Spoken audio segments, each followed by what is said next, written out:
Good afternoon. This is Jason Watts. Let me apologize for a couple things. First off, my voice is waning, so I will not be talking most of the time. I'm going to hand it over to Eric and Pete to discuss.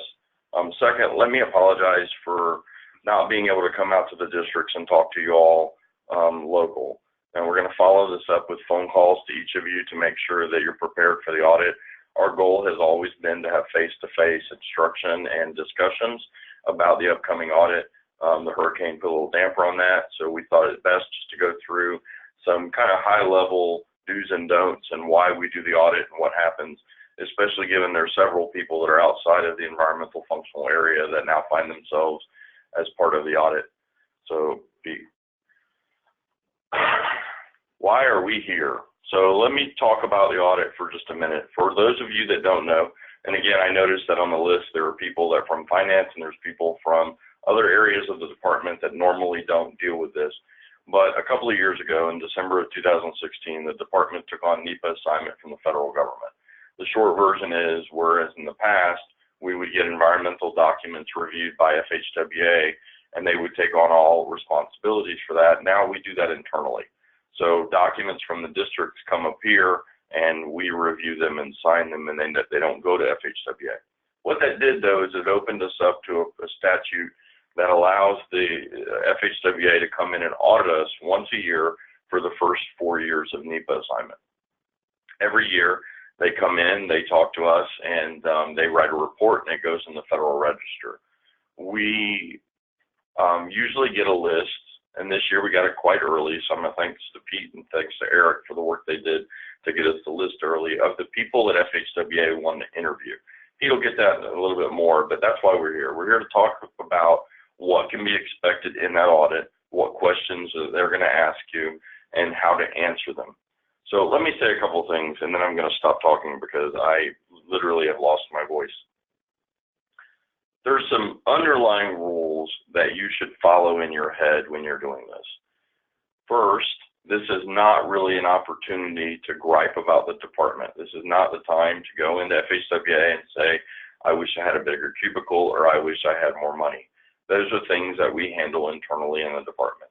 This is your time to show how well of a job the department does to FHWA. Our goal here should be to emphasize how good things are and how well we do. Now, I'm not saying lie. If you have an issue, tell them what the issue is. I just hope that if you had an issue with something that we're doing, that you brought it up to your management, you brought it up, you've called me, you've called Pete, you've called other people, and you've tried to take care of it. Our goal here should be positive. We have done really well over the past couple of years with that idea of a positive audit, and we're going to talk about that here real quick. So, Pete. Here's what we're doing. We're going to talk about what happens now. We're going to talk about what happens during your audit interview, the interview week. We're going to talk about what happens after the audit interview week. We're going to talk about how you prepare for your interview, and then we'll give you a closing. If you have any questions, just type them in, and we'll see them, or at the end, we'll open it up if anybody wants to ask questions. Excuse me. If you have any follow-up questions after this, feel free to reach out to me or Pete or Eric or anyone else in your management and ask those questions. Please filter them up. I'd rather you ask a question you might think is not important. Let's just get it on the table and ask the question early. So 3 years of the audit. So basically what's happened is they have looked at different topics in each of the 3 years that they've audited us.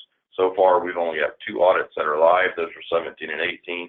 And as you see on the screen, those are the things they focused on, and those are the things that they found. So in year 1, they found 13 successful practices.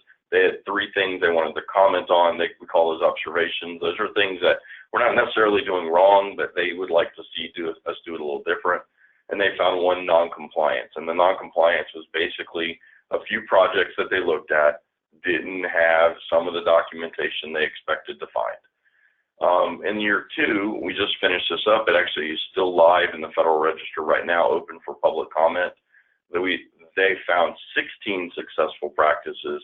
Again, they had 2 observations and again, 1 non-compliance issue on documentation. It's the same one from 17. Again, they had a few projects that we were missing a couple of documents that they thought were important. We could argue about whether they're important or not, but that's the findings.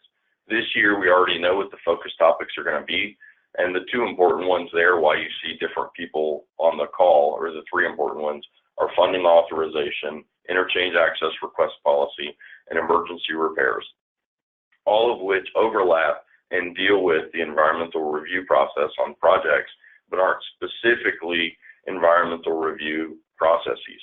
But because of the way the MOU for our NEPA assignment is written, these are things that they're allowed to look at and they intend to look at this year.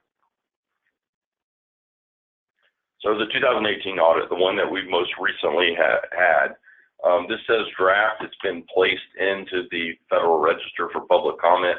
It'll be final here, let's just say within a month or two. It'll be final. This is where we end up. So the beginning part of that is very important, because when we get done with audit week, we have a sit down with FHWA and they tell us all the things that they found out. So when that happened last year, they found 11 successful practices, 1 observation, and they at that time had 4 things that they considered to be non-compliance observations. We spent the next 7-8 months talking to FHWA, talking to Washington, really trying to see their point of view and have them see our point of view. And the final draft that went into the Federal Register, we upped the number of successful practices to 16. The number of observations went to 2 from 1, but the non-compliance observations went from 4 to 1, and the 1 is the same from the previous year. And honestly, the amount of work that Florida does, you're always going to be able to find a file that didn't have 1 or 2 documents. It's just going to happen. So I'm very proud of the districts for the work that they've done to get to this year's audit report. I think we've done an amazing job. So this is the other thing, 16 successful practices, and I'll tell everybody on the phone, the conversations we've had with FHWA, it's many more than 16. What they've done is they try to look at just the things that they want to talk about. So they ended up with 16. I guarantee they had 20, 25 successful practices that they talked about. We do an excellent job in Florida. We travel around all over the country and we talk to other states, me and Pete and some of the other managers. We talk to other states about how well we do in Florida, and other states look at us as the leaders when it comes to environmental reviews. We do an excellent job. I say that because, as I said in the beginning, this should be our opportunity to talk about how well we do. If you have issues, please let me know. Please let Pete know. Please let the administrators know. Please let your PMO people, the districts know. But this is not the time. This should not be the time to go gripe to FHWA about something that you want to see change. That being said, everybody has done a great job. Everybody continues to be a great job. I am very proud of all the work that the districts do to make sure that our NEPA assignment stays true. This is how we do it. We keep doing well in the audits. But at this point, I'm going to turn it over to Eric, who's going to talk about our 2019 self-assessment. Okay, thanks, Jason. Appreciate it.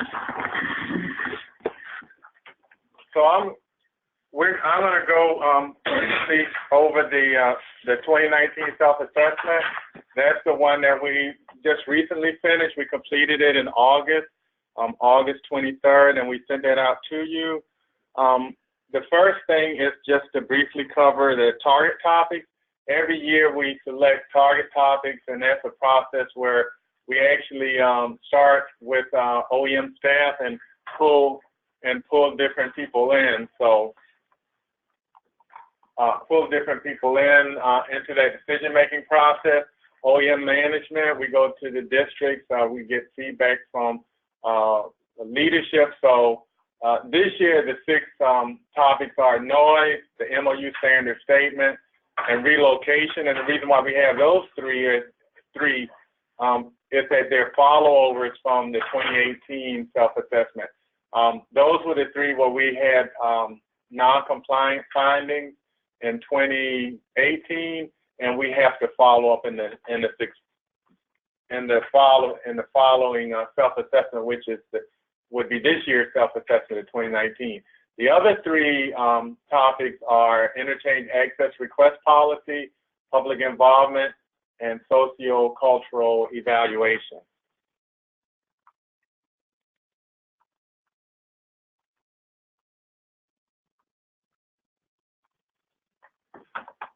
On the next screen, hold on one second, let me get this to move. Okay, on the next screen, you can see our successful, our findings, and you can see that we had 10 successful practices. We had 11 opportunities for improvement. Those successful practices covered any number of things from effective documentation, public engagement, and then for the opportunities for improvement, they covered a number of things from conducting and documenting public hearings, uploading documents to SWEP, and the quality of documentation.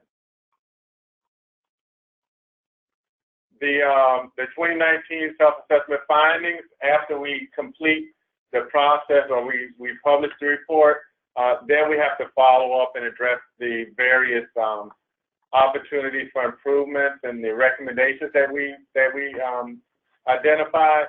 So we are in the process of developing an action plan to address those. We actually monitor all of our recommendations until they all are implemented. So we're going to start that process very shortly. We do a lessons learned. We provide statewide guidance. There may be possible policy and procedure revisions to the PD&E manual. As you all know, that's an annual process. This year we completed it in January of 2019, and we're going to be gearing up and following through with a similar process in 2020. And then, of course, there's a statewide meeting that we're having now with you all to review the self-assessment report findings and then the recommendations, which Pete will touch on in just a few minutes. The next part that we're going to cover is the PAIR, which is the preliminary audit information request. The 2019 PAIR was quite a bit shorter than previous PAIRs from Federal Highway. This year we had a total of 20 questions, and we've had as many as 30, 40, and 50 questions plus, because a lot of the questions had multiple parts. So this year it was a lot more succinct. They always organize the PAIR into the basic program elements, and that's pretty much how they organize their entire audit. And the elements, just as a refresher, are program management, documentation, the QA/QC, legal sufficiency, training, and performance measures. The audit will be organized into these elements. The PAIR, they came up with some focus areas in the PAIR that we latched on to.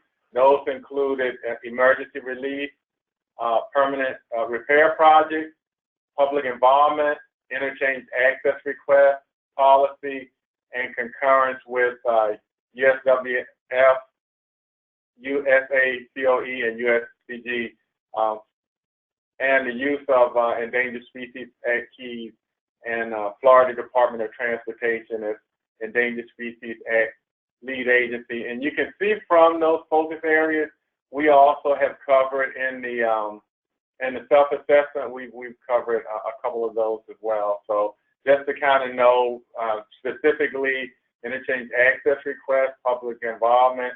So we do look at kind of where they're going and the feedback that we get from you all to kind of be in sync.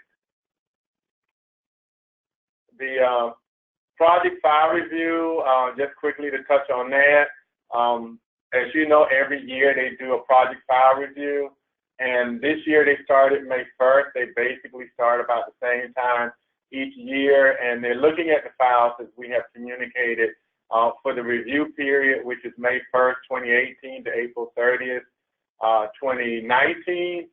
We actually provided them, they actually provided comments to us on July 22nd, and we've already responded to them for the file review project comments. The common themes that came out of the project file reviews were environmental documentation, as you would expect, project funding authorizations, interchange access requests, and emergency repairs. And the questions that they gave to us were organized into those four groupings. again, we have responded to all of those. We do like to touch on the MOU performance measures. Some of you may not have a need to have that upfront in terms of current focus, but you all are aware of them, and we just want to kind of refresh your memory a little bit. These are in the MOU. And you can see A, compliance with NEPA and federal highway regulations on federal environmental statutes and regulations. The second one is QA/QC for NEPA decisions. We do have metrics that we actually have developed that are our way to track and monitor these measures. And it's the metric that we have in SWEP and that we're constantly monitoring and we actually look at on a regular basis. And if there's a need for any follow-up, we are in a position, management here decides what they want to do or what steps to take to follow up on performance. On the next page, we have C and D. C is relationship with agencies and the general public. And we actually have developed on our ETDM survey 2 questions that address this specifically. So we do it, and we actually look at that data every year. In the off years, we just do the 2 questions, and then in the ETDM, which is a 2-year survey, that's part of the big survey. But you all, basically, the agencies get this every single year so that we can have this data for the measures. And then the last one is the increased efficiency, that section D. And Pete has some good news to share about that last measure in terms of the timeliness of our NEPA decision. Okay, thanks, Eric. So a couple of things. We did get some feedback from you guys that for whatever reason in the very beginning, you guys weren't seeing our screen. So sadly, we were seeing our screen in here, but they were not. The good news is that at the same time that we are recording this presentation and making it available, the actual presentation you're seeing on the screen and the slides that for some of you didn't get to see those first few, the slideshow itself will be delivered to everybody as well. The other couple of things I did want to hit on is that some of the information that's been shared so far, like where we are in the process, how many years in, I know for some of the folks that have been identified as interviewees for this year, that information is new and that's expected to be new. Really, when we get to it and we talk about what's your role and responsibility, the big thing is going to be, I guess, understanding why they're choosing your particular program and you as an individual to be a part of the audit interview process. And as we'll go through the rest of this presentation, just speak from your expertise. Talk about the things that you're familiar with and what your role and responsibility is.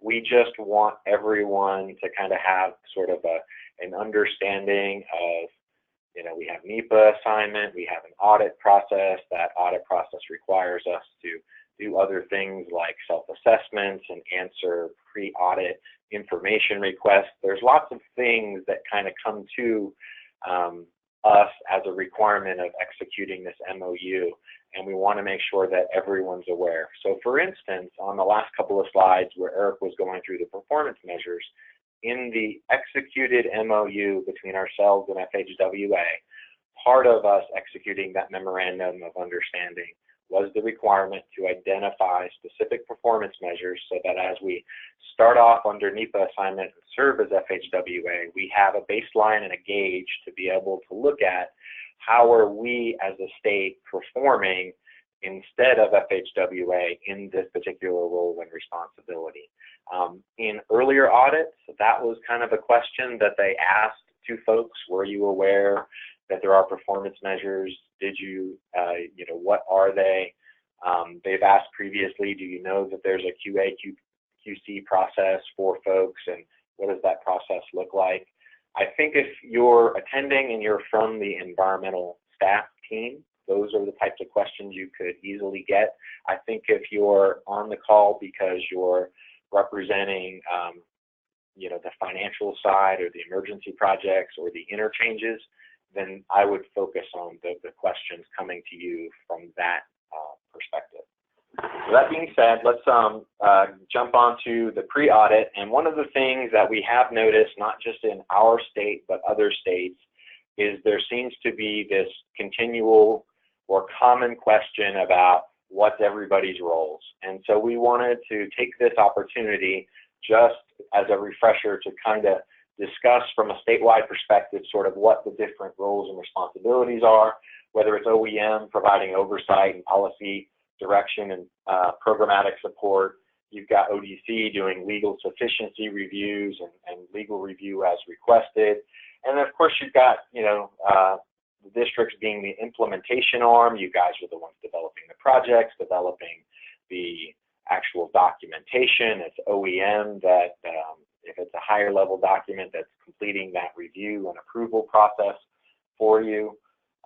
Just those types at a very high level, that we all have different pieces and parts, and depending on where you are, we all do slightly different things to kind of help us with the success of the overall process. As we talked about, it was mentioned by Jason, it was mentioned by Eric, and it was also quickly mentioned by me. Within our negotiated MOU and the executed MOU, there are actual requirements in the MOU as well as the legislation that allowed us to enter into the MOU itself that tells FHWA to come back and audit us once a year for the first 4 years and then move into monitoring. We are now entering into our 3rd year of the 4 years requirement to audit, and then we'll shift into the monitoring. So that's just kind of where we're at. I know you've now heard a couple of times, so the scope of the 2019 audit there for us this particular year was looking at environmental documentation. They seem to look at that every year, but they also decided to take a deep dive on funding authorizations. Really, I think a big focus was on relative to funding authorizations, what we're seeing in the way of their questions. The things that they were looking at was for the funding authorizations, do they have a corresponding NEPA document to support the funding authorization? Are they both the same types? Was the NEPA completed before the funding authorization was approved, and is the documentation in the file? Fundamentally, that seems to be the several groups of what they're looking at relative to their system that they approve the funds versus SWEPT and our system in which we request the funds. I would expect the questions to kind of center around that. Interchange access request policy, the questions that we saw, and after this, we'll make sure that we share all of our responses. And I'll also show you we have everything on our SharePoint site, so everything can be downloaded, and everybody on this call can certainly have access to it. It should have even been in an email that I forwarded you guys this morning as well as a couple of weeks ago. But for the interchange access request piece, it seems to be what they're looking at is they're looking at their internal files, and they're looking at our internal files, and they're trying to verify that our files are consistent with their files, that if they have an approval for an interchange access request, that we've got the corresponding interchange access request. Relative to emergency repairs and those folks that are performing it, I think in our conversations with FHWA that their questions are really kind of rudimentary. They're not very complicated. They seem to be looking to make sure that the NEPA approval occurred before the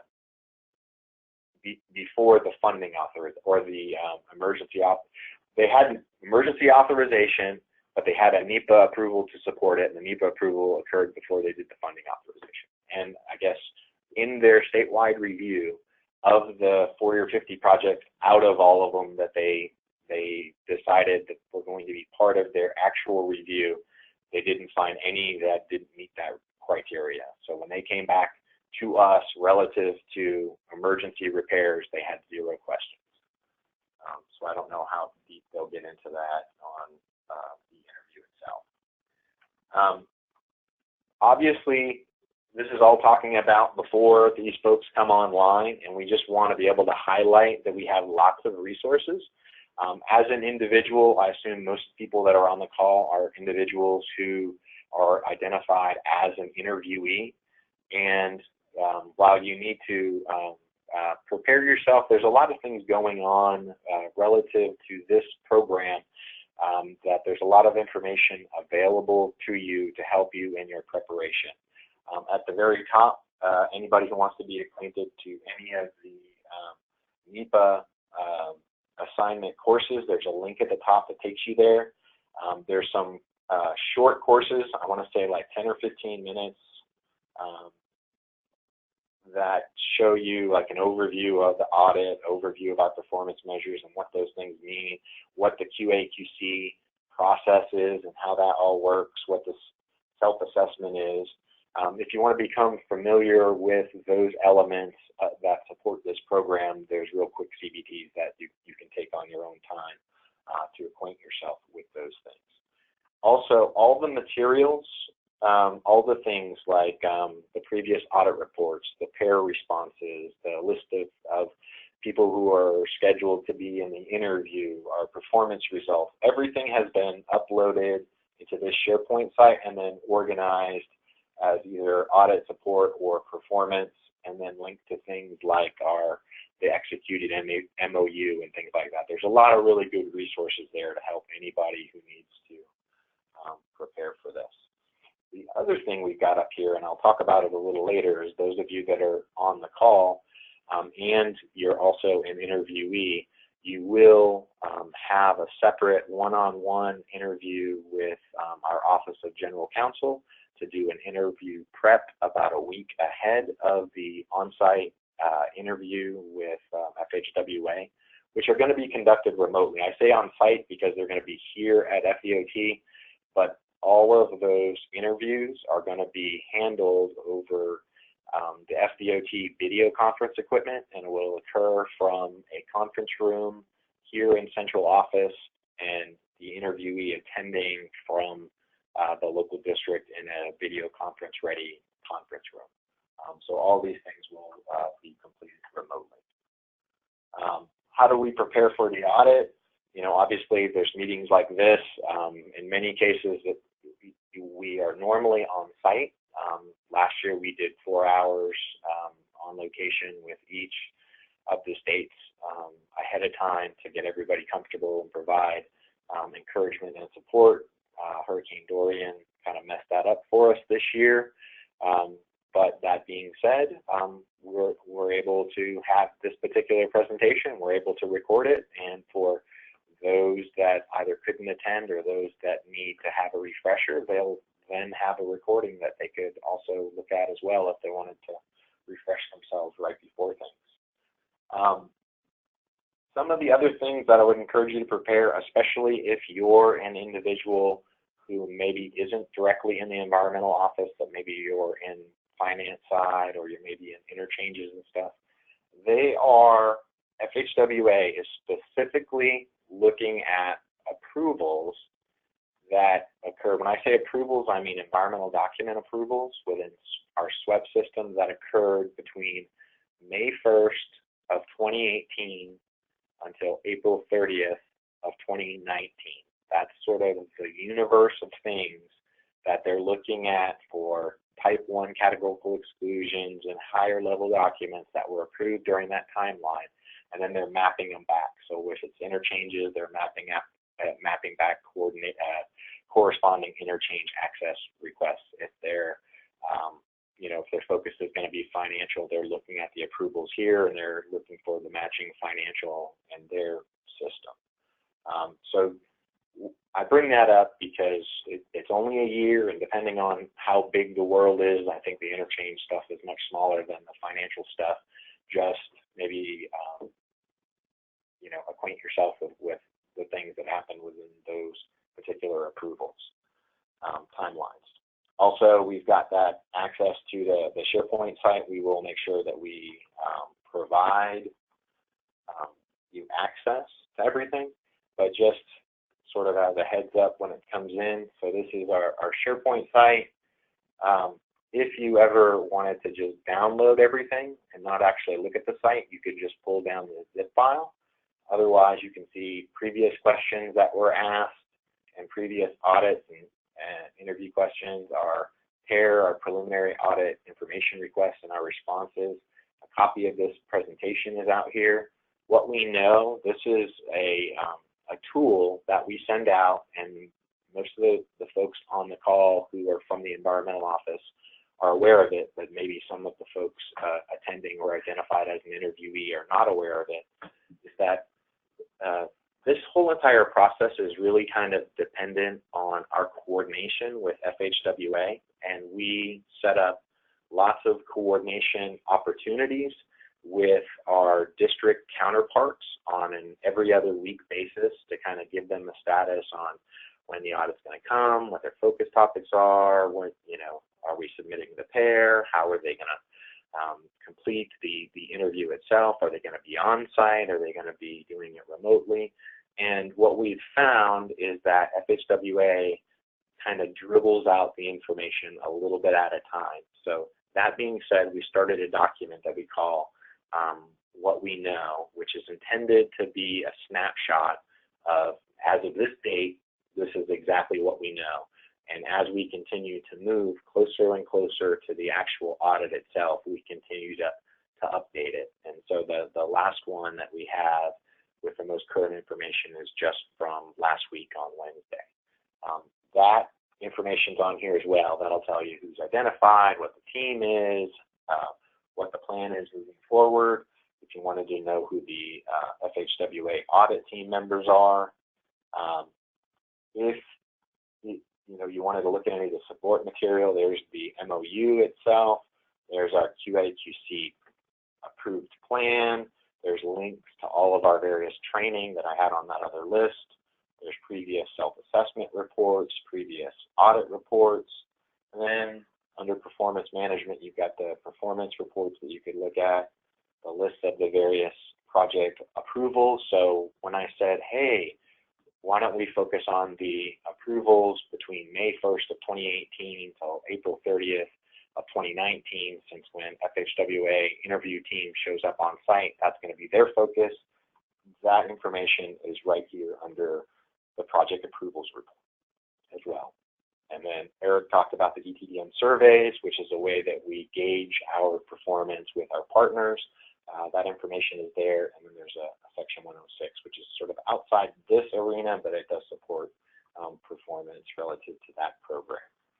If you go up to the top one and cursor over, you'll see the schedule for this year's audit. Oh, yeah, good call. So there was a button there, and this year's schedule is on here as well.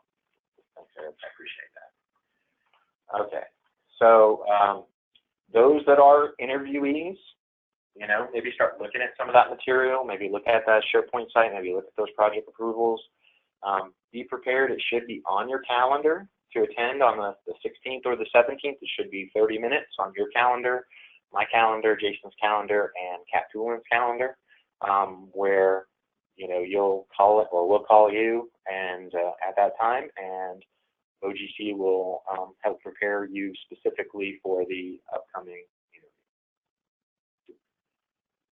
So for the 2019 audit, what do we expect? We expect their interview questions, they're always going to be based on their file review. We'll make sure that you guys have access to and a copy of all the questions that they already sent us. They reviewed all of our projects. They sent their listing of all of their project-specific comments. We provided official department responses back relative to each one of their questions and concerns. We'll make sure you guys have that. Most likely, projects that show up on that list are probably projects they'll ask more questions about, would be my guess. They could give you our history shows they've in the past asked questions about our self-assessment findings, our PAIR responses. Sometimes they'll ask about prior non-compliance observations and whether or not you know about our performance measures and how we're performing. The thing to think about here is just, you know who you are. You know what your role is. Just answer from your knowledge and your expertise. If they're asking you about something that isn't within your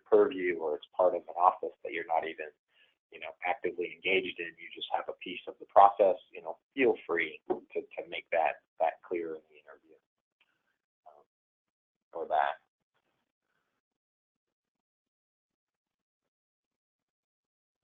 Some of the other items just for you to be aware of, certainly if you're in the environmental staff and participating, recognize that they are looking at all those materials that we've provided them. They've been looking at our various manuals.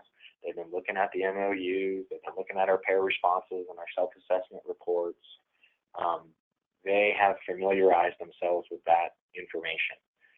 For those that are not aware, so during the audit period this year, so their audit period covered from May 1st of 2018 until April 30th of 2019.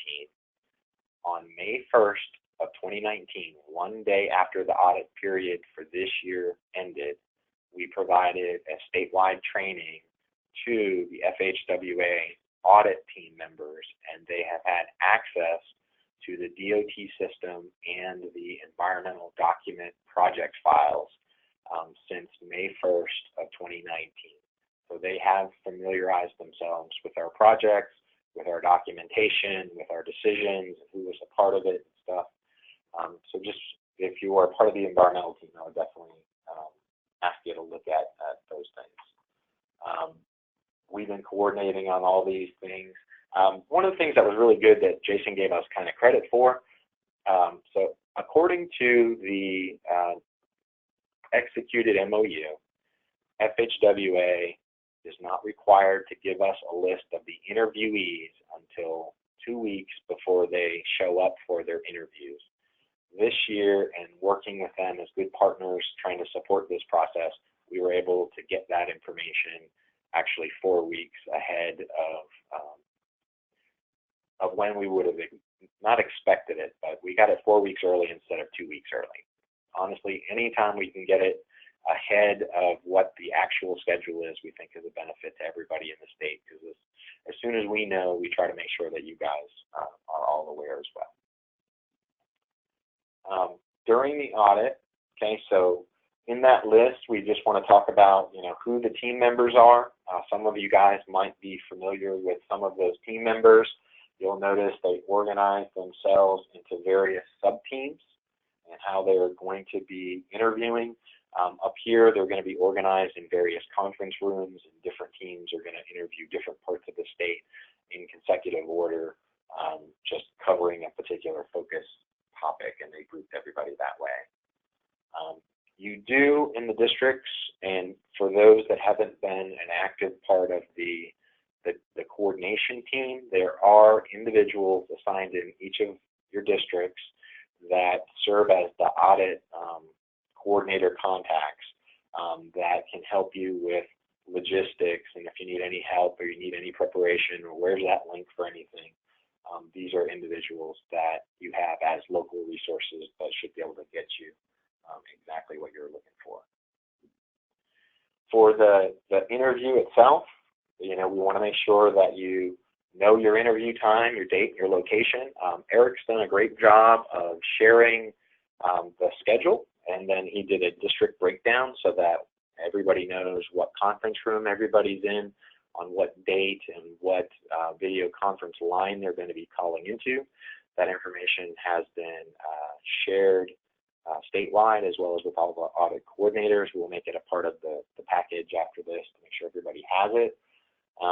Make sure that you've got some kind of IT resource, and I'm sure your audit coordinator is already handling that, but someone that can manage the video conference connection. I can tell you right before this meeting, myself and Eric and Ruth from our staff, we did a test run on our video conference equipment, and on one of our conference rooms, we found that the way the audio is set up, the person attending the video conference from the other end actually was getting feedback from hearing themselves talk. So we have about a week, and so we're going to spend some more time with our OIT staff and make sure that the bugs are out. So I would just encourage everybody out there, just don't let it be the day of the interview 10 minutes before the interview is about to start. So don't let that be the first time that folks are just verifying the equipment work as intended.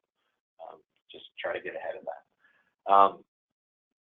Again, we are anticipating project-specific questions about specific reviews or specific processes relative to those focus topics. If your district environmental office, we're expecting that you're going to get questions about some of the specific approvals within that May 1st to April 30th timeline. So just be aware and familiarize yourself. In each of the districts, we have, through the audit coordinators, they have a conference room that people are going to be attending so that they can participate in the interview, but we've also asked them to set up a location for people that are interviewed around the state to come to a debriefing, and where we're going to have a conference room that's set aside, that not a video conference, a teleconference line is connected, where as people finish the interview themselves, they can come back in and participate on that call and just kind of get at a high level, give some feedback on types of questions, what they heard, stuff like that, with the whole thought being after that individual has gone, there's still other people that are going to have very similar questions, and it's always helpful to be able to provide any feedback that we can ahead of time. If you're here in central office, we will be using the conference room 208 in the EMO office area. It's the large conference room, will be our debrief. Otherwise, just talk to your local contact. If we jump to the audit interview tips and questions, so one thing I want to make absolutely clear, and I know you guys have gotten, is that everybody who's on the interviewee list, there'll be a specific one-on-one interview prep meeting, but at a high level, just things to kind of communicate and make people feel comfortable sort of what the direction is. We've talked about it before, but you know your role. You know what you're responsible for.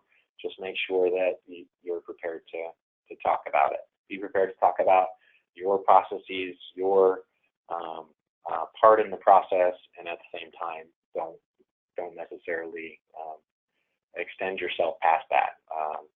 If you're not familiar with something and that's really someone else's job, that's completely fine as well.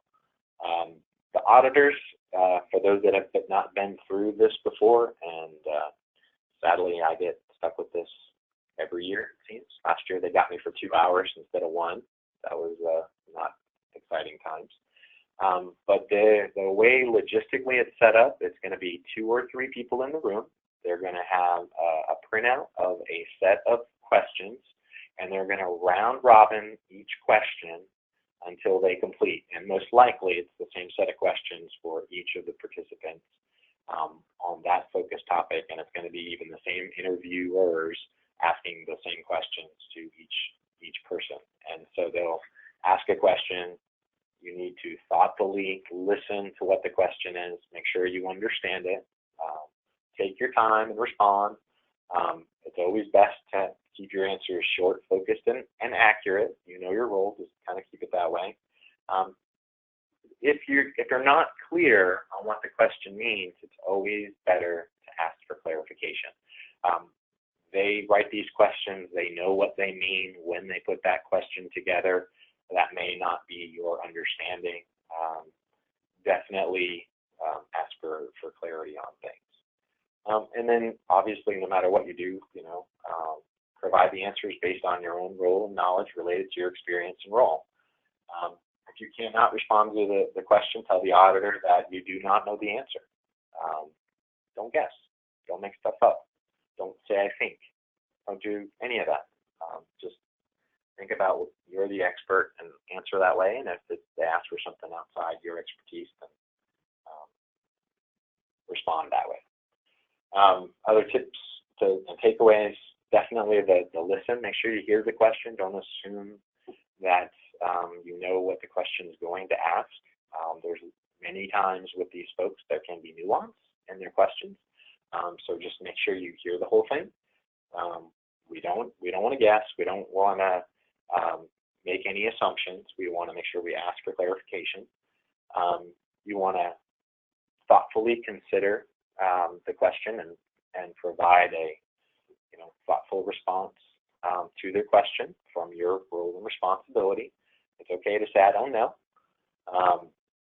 One of the bigger things that shows up on here is only answer the questions that's asked. They have a very specific question. This doesn't necessarily mean that you want to expand in ways that maybe the question didn't ask you to. Providing clarifications about your own answer, that makes 100% sense. But if the question is going in one direction, try not to totally take it in a different direction. That kind of speaks to the next one, which is think about what they're asking. You don't have to volunteer stuff. Just think about what their question is and respond. Always be polite and answer truthfully from your perspective, your expertise. We can't kind of stress that enough for folks. And then post-audit, there's just a couple on here that we wanted to make sure that we covered, just so you know sort of what the outcome is from all of this. And so the way that it's going to work is that they're going to complete their interviews on Monday and Tuesday of the week of September 23rd. They're going to meet with all the districts. They're going to meet with central office. And then they're going to go away and they're going to hide at Florida Division, and they're going to cull through all their answers, and they're going to begin to draft their internal responses. On Friday of that same week, on the week of September 23rd, I think it's like 9 o'clock on Friday of that same week, that FHWA audit team is going to come back over here in central office, and they're going to give us an initial debriefing on what they found. Now, one of the slides that Jason kind of showed at the very beginning that I think was missed was there's a graphic. Let me actually get to it so you can see it. There was a graphic that he showed, which I thought was great, and he talked through it well, but sadly I think this was one of the graphics that everybody attending was not able to see.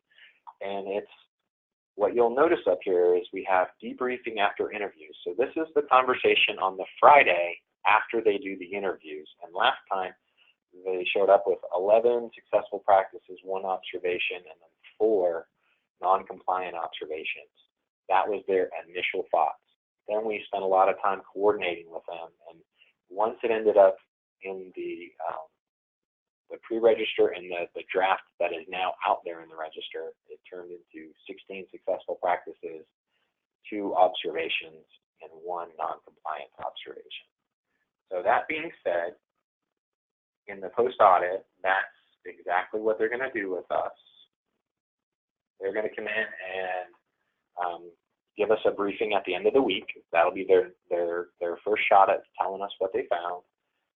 They'll then create an initial draft. They'll share that draft with us. They'll draft it up in a Word document. They'll share it for our response. We'll consider the responses and we'll provide feedback to them. They usually give us 30 days to complete that. There may be additional follow-up discussions. We may not understand what they meant. They may not understand what we meant. We may have some follow-up discussions to discuss the findings and resolve any issues. And then if they actually, work through the schedule as intended, by the end of the calendar year, by the end of 2019, they would expect the 2019 draft version of the 2019 FHWA audit to be published into the Federal Register for a 30-day public comment period. Now, interestingly enough, our 2018 report should have been out there last December. It's actually out there right now while we're having this conversation. But that also speaks to the amount of coordination we had between our agencies to really kind of get that report in a position where we all felt really good about it. Once it finishes the 30-day public comment period, then FHWA takes a period of time to resolve any comments. That could be quick, that could take a little bit of time. and then they'll publish the final report in the Federal Register. If there are any non-compliance observations, then as a department, we have to respond with our corrective actions. And then, of course, moving forward into the next year, that becomes something that we would monitor. So that covers what we had for giving you guys an overview. This hopefully was very good for you guys. Hopefully we provided great information.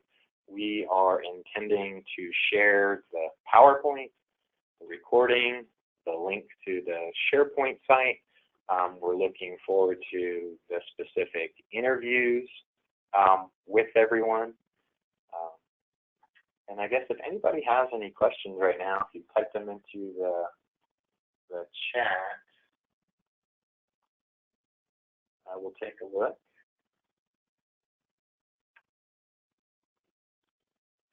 It looks like everybody's doing well.